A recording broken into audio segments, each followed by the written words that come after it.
everyone to our meeting. Thank you so much. Hold on, let me just check on my settings here. Okay, I'm good there. I can hear myself. Perfect. We're being live streamed. Thank Everyone, you. To our meeting. Thank you so much. Oh, I guess the record is in delay, but that's cool. So thank you all for coming. Looking forward to having a great meeting. So just want to jump in right away and give you some, PCAP history, introductions, recap of our um, summer and everything, and go right in. So let me also share my screen so that you can all see what I'm doing.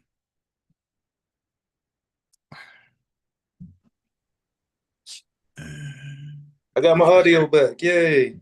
Hey, there we go. Jason. Thank you, Corey. Good, Had good, good. to do some work. All right. So our agenda tonight, doing welcome, history, introduction recap. We'll have the multilingual landscape analysis with the Office of Engagement and Enrollment, and then related group committee updates from our PCAB board members, PCAB engagement with Dr. Santelises, just information about that, and then any general announcements and adjournment at the end. So some PCAB history. The Parent and Community Advisory Board was created by Maryland law in 1997 through Senate Bill 795. This bill required not only the creation of a new board of school commissioners in Baltimore City, but the creation of a new Parent and Community Advisory Board. The board must consist of 14 members, the majority of whom must be parents of a current student. PCAB advises the CEO and the Board of School Commissioners on policy. The board shares concerns and issues and collaborates with the system to influence how parents, families, and the community and educators can help our youth succeed. PCAB meets monthly, and the CEO of Baltimore City Public Schools is required to attend on a quarterly basis. PCAB has a standing spot at every public board and commissioners meeting where a board representative provides insight and input from families and the community on policy and the direction of city schools. And here are our members. So we have our executive board members. Of course, myself, I'm Jason Green. I am the chair. This is my fourth and final year on PCAB. I'm very sad, but also happy that I've had the opportunity for 4 years to serve the parents and families of Baltimore City. And in our second year is Ms. Shartae Anderson, my vice chair, who is phenomenal and ready to step in hopefully later. And then I keep putting it out there. Marvin Price Jr., our secretary, second year on the board and second year in this role as well. And Ms. Charlene Faison, second year on the board, first year as an executive committee member as our treasurer. So myself, Shartae, and Marvin were all reelected. And then our board members, Ms. Lisa Brown, first year on the board, Ms. Monica Obanika, first year on the board, Malik Parker, second year on the board, Chris Patterson, second year on the board, and Ms. Trinae Phillip Davis rounded up with another second year on the board. And Dr. Dante Ryan, second year on the board. Dr. Charlene Stewart, second year on the board. Ms. Devin Sutherland, second year on the board. Corey Witherspoon, second year. And Ms. Tia Webb, her fourth and final year with me. To learn more about our board members, visit our website, click on each board member, visit their page in the Meet the Board dropdown, so you'll get some more information on each of us in there. And if you are ready to serve, we'd love to have you join us. We always have opportunities for people to join our committees. And we all know if you know a board, the committee work is where it all gets done. So you can send us a resume and a short bio to pcab@bcps.k12.md.us. Make sure the bio is no more than 200 words, and we will get back to you right away. So we've had some summer outreach. We did the Mayor's Rock the Block, the Mayor's Back to School gathering as well. So we were out in the community sharing information about PCAB, making sure our families know that we are here. And we had great representation from many of our PCAB board members, which we love to see. And I'll tell you, we did brave that heat on a couple of occasions, and it was great. It was worth it because we got some good people that we got to interact with. Um, and then at back to school nights, we want to know, join us or other school event this year. So if you're a Baltimore City Public School parent, community member, or community school coordinator, send us an email if you're interested in having PCAB table at one of your events. We will try our best to make as many of the events as possible. There's 14 of us plus our committee members, so we're trying to see how many we can get to represent for PCAB. And then this year, We haven't had one in a long time, but we did it this year. We had actual retreat, and the retreat was about us, resetting and refocusing our energy. So we came up with 5 priorities, which was establishing a career roadmap to guide PCAB's priorities and actions throughout the year, develop and align a compelling vision for the school year that reflects community needs and student success, build and support effective mission-driven PCAB committees with clear goals and accountability, conduct strategic analysis, and deliver actionable feedback on BCBS policies to drive equity and improvement, and support the search process for the CEO of Baltimore City Public Schools. So those are our priorities this year. And let me see. I see Mr. Andre Riley is on. Are you ready to go, sir? Good afternoon. How are you doing? I am indeed ready to go. And if I Excellent. may, I'm going to share my screen, if it will let me do that. Give me a second. I don't typically use Zoom, but I'm good at adapting. Can you see my screen? Yes. All right, good deal. Looks like we're off to a good start. So before I move on from the title slide, again, I'm Andre Riley. I'm the Executive Director of Communications for Baltimore City Public Schools. I'm really excited to share our progress in this area with you. Essentially, how we're working to provide better interpretation and translation services at the school and district level, while also ensuring that we provide better services for multilingual families across the board. This is our fastest growing part of our enrollment, yet some of our services we could stand to improve. So no matter where you come from, no matter what language you speak, no matter what cultural elements that you bring to our school system, we're able to support you. Now I've got quite a bit, this is quite a long deck, so I'm going to skip past some of the preliminaries, and we're going to get to the high notes. The first one is, where are we today when it comes to multilingual communications? As you can see on the slide, we serve primarily English, Spanish, Arabic, French, Chinese, Swahili, Tigrinya, and others. Those represent our most spoken languages in the home, according to our home language survey of 2024. Those numbers don't fluctuate a whole lot, and it's typically the bulk of our enrollment speaks English and Spanish in the home. From a communication standpoint, since the pandemic, we have made big leaps in providing all of our corporate communications tools in English and Spanish. All of our newsletters, all of our social media channels are now available in 2 languages. We have language access cards. So when a parent who speaks or family member or anybody arrives at our schools and you speak a language other than English, you can fill out this card, indicate your language, and we can get you help.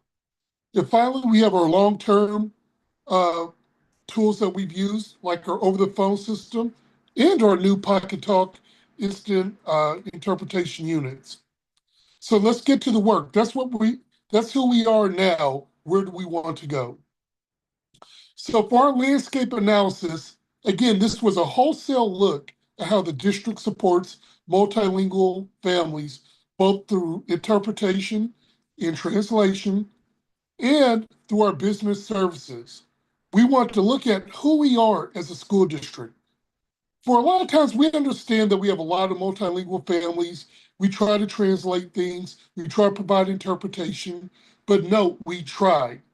We need to improve, you have to understand where you're at. So that's where this landscape analysis was meant to help us shine. We want to assess our current business practices and to elevate diverse voices.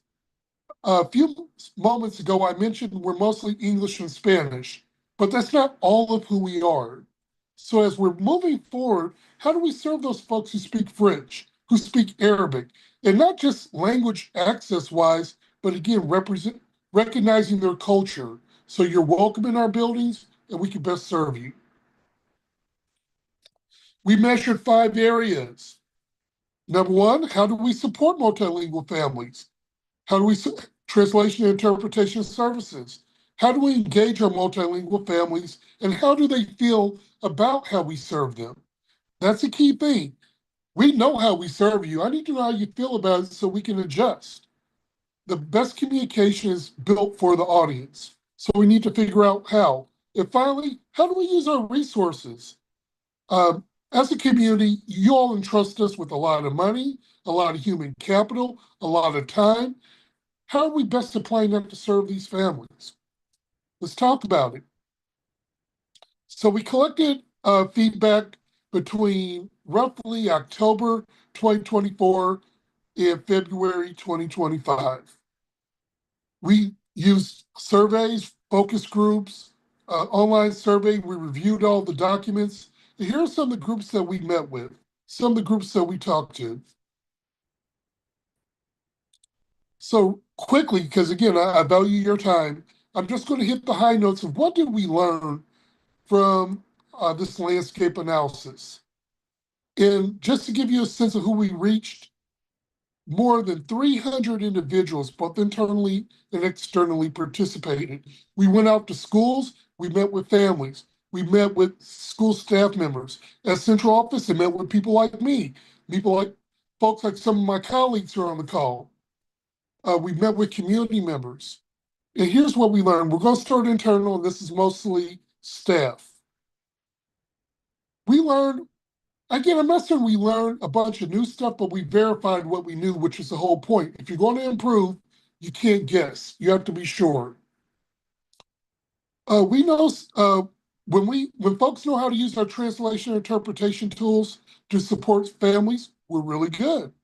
When they don't, we aren't. We've learned that we need more bilingual staff. Just like I'm an African American male, and I think it helps me to best relate to groups and organizations where I can see myself in them, including literally, so do our multilingual families. We need bilingual staff members. And there's an understanding that we do offer these services, translation, interpretation, all the good things we offer. I just don't, folks need to learn how to use them, and we need to teach them. And to do that, we have to have a clear strategic direction. We have to better train our staff, and we have to standardize those practices. And we are trucking in that direction. I look forward to sharing more in just a second. But this just emphasizes what we learned. I'm not going to read every word on the screen, but essentially what we're saying is folks want more training so they can better serve families. There's not a belief internally that we have a structure currently to best serve our families. Right? We had a principal who shared in this presentation.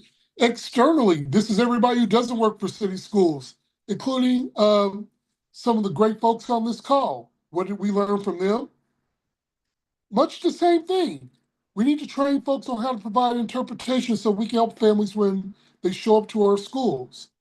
We need better signage and better ways to overcome literacy. Here's a key thing that folks don't realize.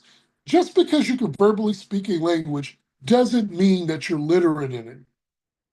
So yes, we talk about translation and interpretation, but culturally, can folks read it? We need to tackle that. And we need to put our money where our mouth is on some of the tools that are working and stop spending our money on things that may not be working.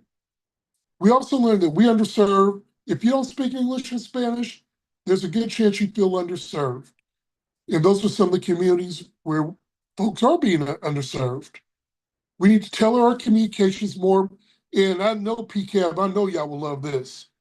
Involve families in decisions. When we decide how we're going to improve with language access or just multilingual services, families have to be at the table. That's an absolute must. Here are just some of the things that we learned from our families. Multilingual families, they like text messages. And they do feel like we provide a welcoming environment. They do prefer to speak to folks who speak their native language. Again, multilingual staff, you got to have them. And just 15% can actually communicate with us in their preferred language when they visit. That's a problem, y'all. That's a problem. So we conducted this analysis. I want to leave you a couple of key points before I get out the door. This is a multi-year effort. The things that I showed you just now, that's going to take years to fix.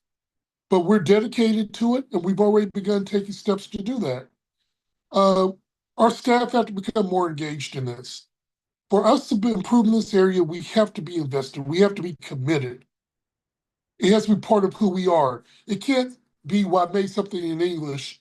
Oh, yeah, now and I'll do that with Spanish down the line. No, we have to be, it has to become part of us. And also trust. Right now, a lot of families don't trust us. They don't trust the government at all. I think we all can understand why. All right, so let's get to the end game. Here's what's happening now. We've hired a language access administrator. Yeah, we're putting our money where our mouth is. Unlike our peers in Prince George's and Montgomery and Baltimore County, in Anne Arundel, you name it, we didn't have anybody running our business in that category. This language access administrator reports to me, and we're going to move the work. We're developing short-term and long-term implementation plans. We're in this for the long haul. And notice the red words on the screen. We want to be culturally competent. This is a big move for Tina. Tina Highcomer, my chief. It's not just about providing service, but it's about doing it in a way that supports families and who they are. But what we learned from this work is we need standard operating procedures. We need to look at our policies, and we have to change who we are and eventually build a language access office. And if we do those things as a school system, we're going to be great, y'all. We're going to be great. So that, my friends, is my presentation. I hope I wasn't too long. I tried to keep it short and focused, but I am here for your questions. Again, we're excited about this work. And yes, PCAB, I'm telling you now, buckle up because we're coming back. We are coming to you because we need your help. We need your feedback. You represent parents in the community. We can't do this without you. You've tried. It doesn't work. So that's my spiel, guys. How do you feel? That was great, and you were more than well within the time range. So you did perfectly, Andre. Thank you, because that really worked for sure. Do we have any questions? I don't see anything in the chat, but I saw a hand raised, and then I That was lost it. me. Okay. Can y'all hear me? Okay. Yes. Just one question. In the beginning of your slides, you mentioned language access cards. What does that look like in real time? You talked about like parents can come and like sign a card to say what their native language is and get help based on that. So what does that look like? All right, I'm going to tell you how it does work, and I will also give you a caveat. We're working to improve the consistency of how it works with our family engagement team, who are rock stars. What happens is you come into a building. Let's say I speak French. I'm actually studying French now. I go up to the office, parlez-vous français? Of course, in most of our offices, depending on the school, that person's going to be like, I can't understand you. What they should do is if we recognize you speak a language other than English, we hand you one of these cards that we developed. I wish I had an example on this device. It's hard for me to share things. You're able to write your name and write in what language you speak.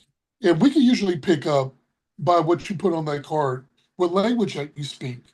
Then it's incumbent upon the school to either use our over-the-phone interpretation, where we call the number, we find somebody who speaks your language to help facilitate a brief discussion, or many times we're very fortunate to have paraprofessionals at the school who speak different languages. We go and we ask for help, and that person comes and they facilitate the conversation. So that's how it should work. Now, I'm not going to tell you it works that way at all schools. Again, this is part of our culture development. Folks understanding our tools, using our tools. Miss Stone and her team in family engagement, she's got two folks that are our Pied Pipers. They're out in our schools teaching, educating, pushing, getting our staff on board. But we got more to do, and my language access administrator is going to provide wholesale training. But we have the tools. And I hope that answered your question. I can be a little long-winded, so let me know if I didn't do it. No, that was great. I was just curious what that looked like. So if a parent come in, they speak a different language, they can sign a card, and then the extra step is like there's interpreters that are available that that schools can use, or there might be paraprofessionals who might speak the language. And then there's also the pocket talk that you talked about. So I'm assuming that if I speak a different language and I write the language down on the card, that could also maybe help the person who's using the pocket talk who might be able to help. That I was just trying to figure out what it would look like if a parent did, need that service. So thank you. All right, Vanessa, did you want to add anything? I'm just asking because I saw you come up on mic.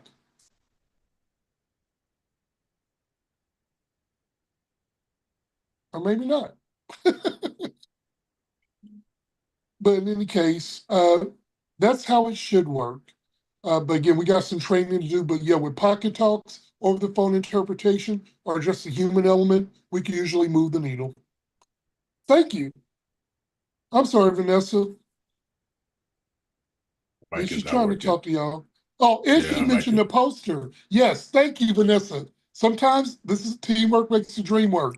At every school, we have these posters that a parent can also point to the language that they speak. They're welcome posters, and they just have every language. You can walk in, even if you don't fill out the card, and just say, point to French, because you can read French, that's what you speak, or at least you understand what it is. And then that gives us the tool we need to try to help you. Thank you, Vanessa. That I needed that.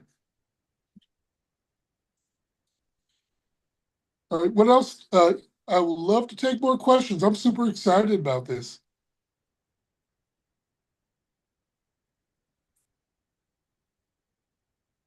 let's see. Nope, I don't see any more questions. Well, hey, I maybe think I dazzled I you. yep, I agree. This is no, it's really and welcoming for sure, and making sure that our families are able to be heard and understood.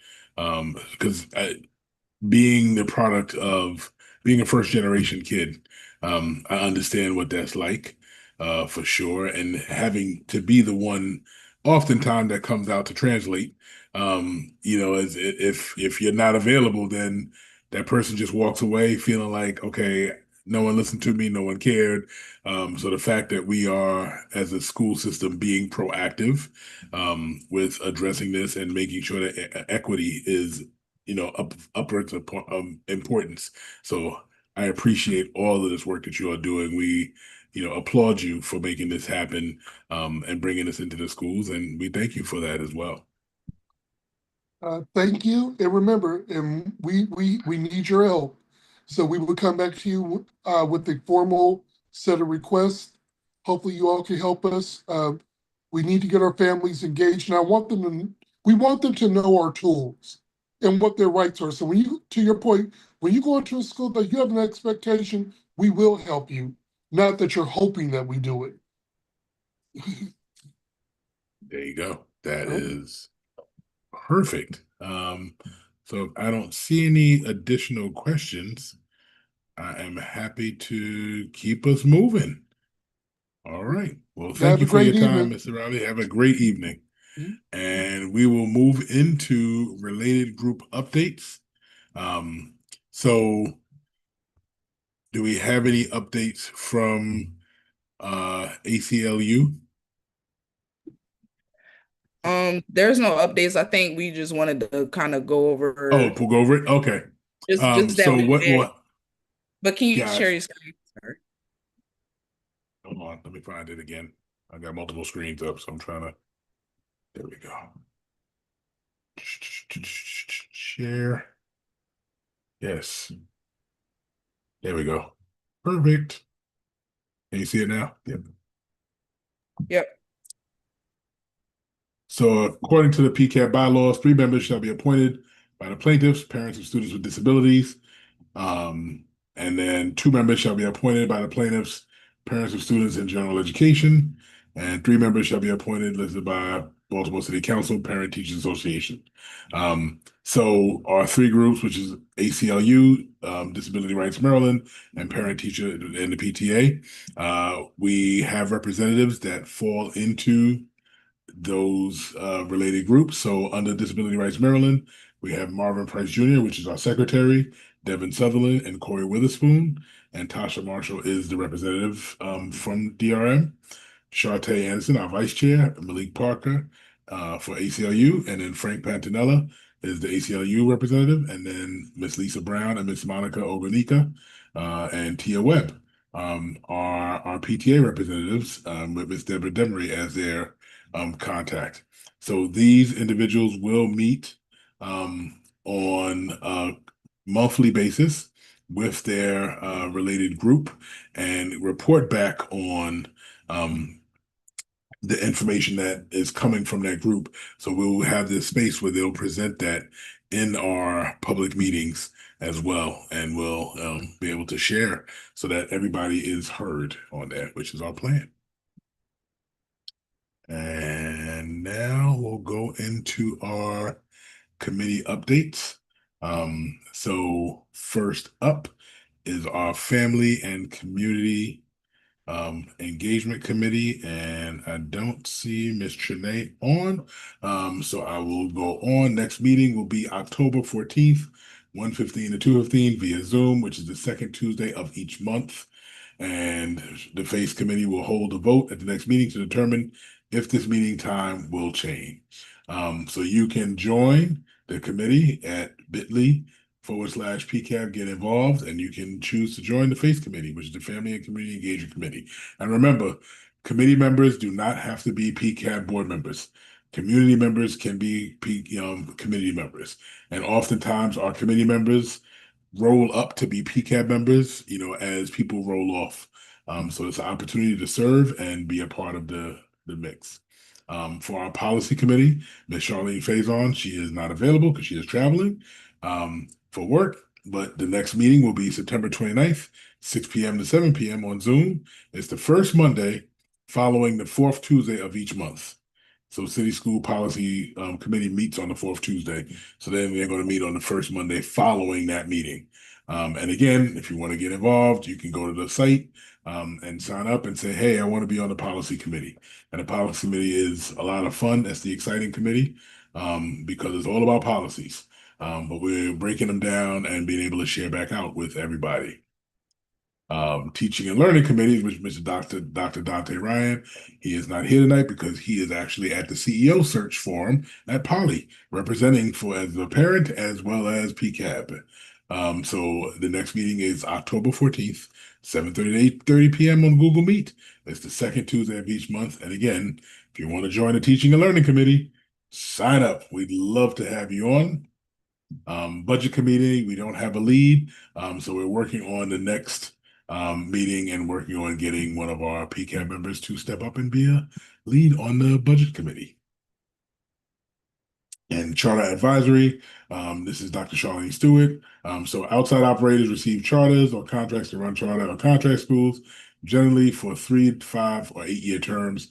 As part of routine management of the school, an evaluation called operator renewal conducted in the final year of the contract or charter leads to the decision on whether to renew the contract or charter for subsequent term or non-renew the contract or charter. So Dr. Stewart will closely follow the charter renewal timeline for the upcoming school year and provide helpful insight on the renewal process. She'll also be able to provide updates from the Office of New Initiatives from charter operators. So that'll be what Dr. Charlene Stewart will do for us. And then the Communications Committee is myself and Ms. Shartae, along with our admin assistant, Kayla Jones. And we basically run the communications. So your social media, posting, meetings, all that information. But if you have an excitement with communications, you want to help out with the social media and everything, you can definitely join this committee. We welcome people to be a part of us.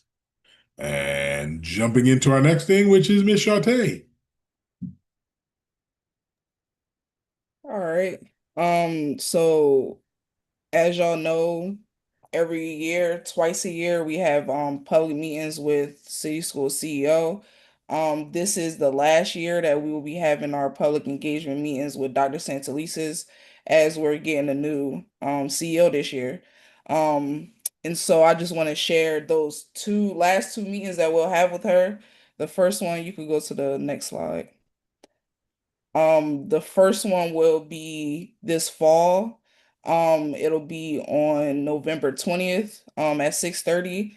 And so what we'll be doing, as we've done in previous years, we'll be garnering questions from the public, um, with the focus being how is the district helping transition families in the process with getting the new CEO. So that's kind of the focus that we want to land on. We know that, again, this is Dr. Senseli's last year, so any questions around what will she do for city schools and things like that, we want to kind of stay away from and kind of focus more on how we want to see that transition, with maintaining a relationship that PCAB has with the school district, as well as anything that's going well in schools or anything that you want to see different in schools that you hope that the district and PCAB can kind of support a little bit more. And so we're targeting about 12 to 15 questions,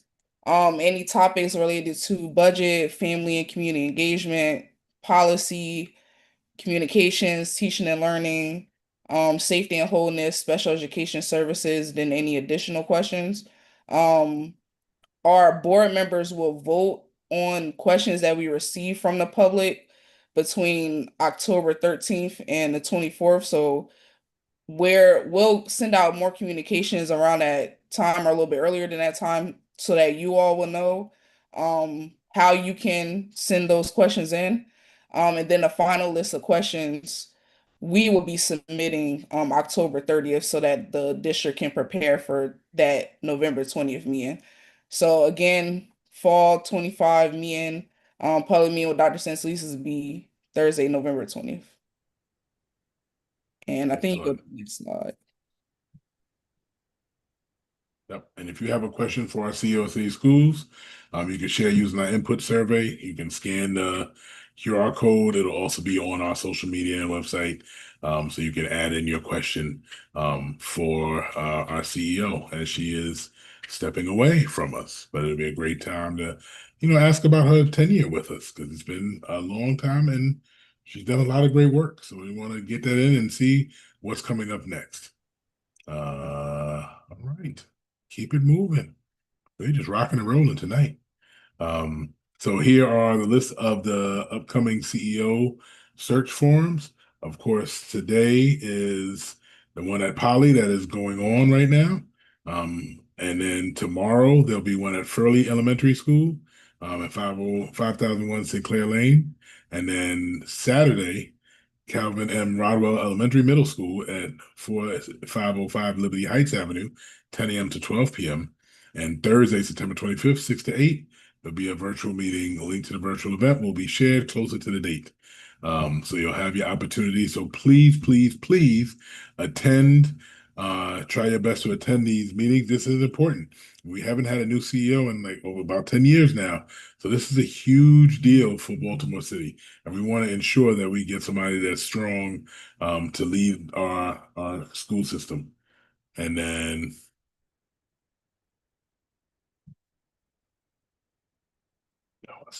City Schools Back to School Skate Night. Woo woo! Wednesday, October 15th, 5 to 8 p.m. This was a lot of fun last year. So I enjoyed it very much. So you should definitely come out, RSVP, and we'd love you to attend. And then you want to save the dates. So our next meeting is our next public meeting, October 16th, November 20th, December 18th, 14th, so on and so forth. Typically, it's the fourth third Thursday of the month is when we have our meeting. So we'd love to see you join. And our goal is to bring some of these out into the community into public meeting spaces. So that is our goal. So we'll let you know ahead of time when we'll be actually in person. So that will be a great opportunity for you to meet us in person. And, we know we have fans out there, so you can get our autographs and everything. But beyond that, you can just come and see and say hi to us. So let us know what you would like to and talk about as well for those meetings. And of course, would like to thank you for your time. If you want more information, go to www.pcabbaltimore.org. Or if you want to get involved, bit.ly/PCAB get involved. Stay connected with us on all the social media platforms and our website. And again, just want to say thank you for attending our PCAB meeting. Tonight being our first meeting is a lot quicker than normal because it was just an intro and getting people connected and seeing that we're here. We have a full 14-member board that is hardworking. I will honestly say this is the favorite board that I have that I work with. I have multiple boards that I'm either connected to, and I will tell you these members of this PCAB are my favorite. So I thank you all for your time, your opportunity to serve you, and please interact with us, share with us everything that you want because we're here for you. Jason, Yes. hey, family. Before we go, at per our retreat we were asked to go to the or attend the wholeness committee meeting. So I just wanted to go and share updates. Oh yeah, please do. All right, family. All right. So Commissioner Muhammad, he had a wholeness safety committee meeting. In that meeting, he let us let all know about the efforts of Baltimore schools and for the health and specialized services. Talked about the school based liaison role in which they link services from the community to the school. Talked about telehealth. Telehealth is big that the Baltimore City Schools is doing. Over 1,000 calls received through telehealth. Talked about the dental programs as well, whereas though they can actually come to school, come to a person's school to actually like receive so the students can receive dental services. How you get in contact with these great telehealth services? Make sure that you call your school and you'll call your school and you let them know that you need telehealth. And through that, you also have they also work with vision and eyeglasses.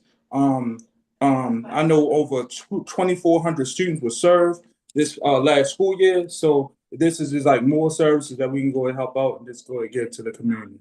I apologize for breaking rank, but I just wanted to go get that out. No, that was perfect. That was great information, and our apologies that it's a new committee that we're adding into our mix. So we will make sure that that gets added in as we move forward, so that you will have a space to share that information. So thank you for jumping in with that because all useful information. This tells you people PCAB is out here working. We even added on committees that we weren't a part of before. So Corey, we appreciate you for doing that, taking the time. And this is great. So we will have more updates as we go along. And it'll be an amazing school year. We're looking forward um, to a great school year. Looking forward to work for you and looking forward to seeing you out in the community as we attend multiple events, but then as we also hold our PCAB public meetings in different locations. So do we have any more comments from our PCAB members or anybody on?